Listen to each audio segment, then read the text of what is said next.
Hi everyone. In the previous videos, we talked about Lewis structures and bond line formulas.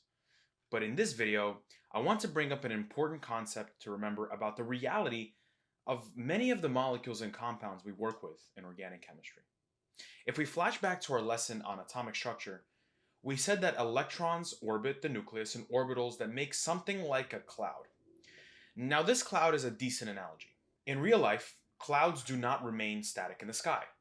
They move with the rotation of the Earth, and in a way, so do electrons. They do not remain static around one atom of a compound, especially when there are differences in electronegativity between elements in a compound. An important fact to remember that we will revisit a little later in the video is that we can never really know both the position and momentum of an electron. This is the Heisenberg uncertainty principle.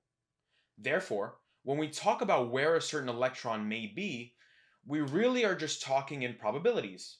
For example, electron A has a 90% probability of residing near element 1 and a 10% probability near element 2.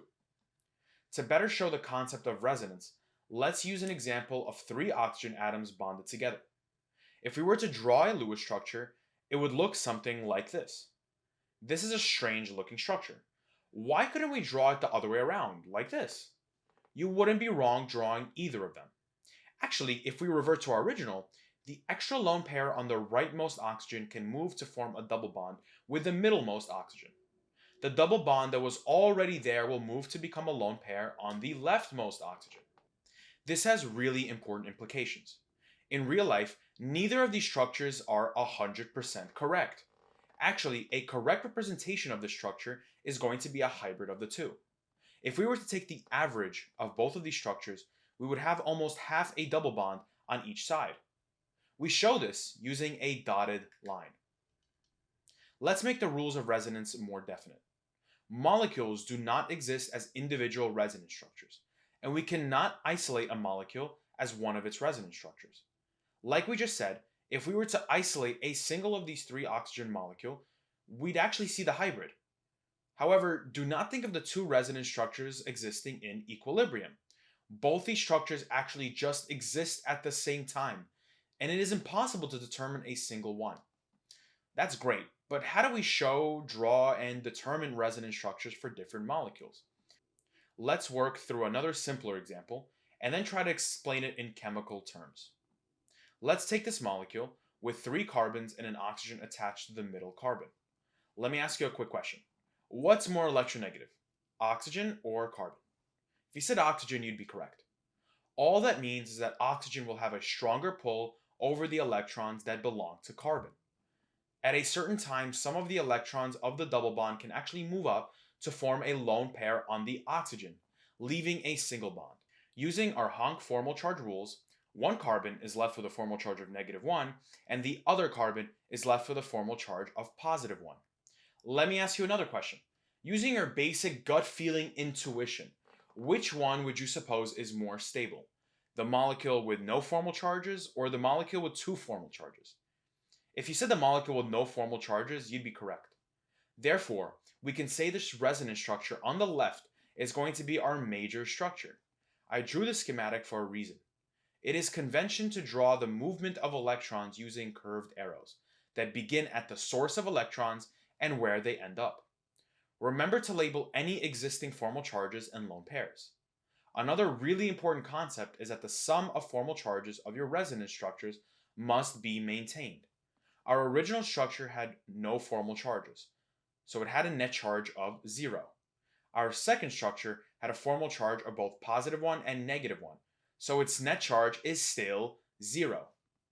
A really great trick I use when drawing resonance structures depends on whether the structure has a lone pair or a negative charge versus a positive charge.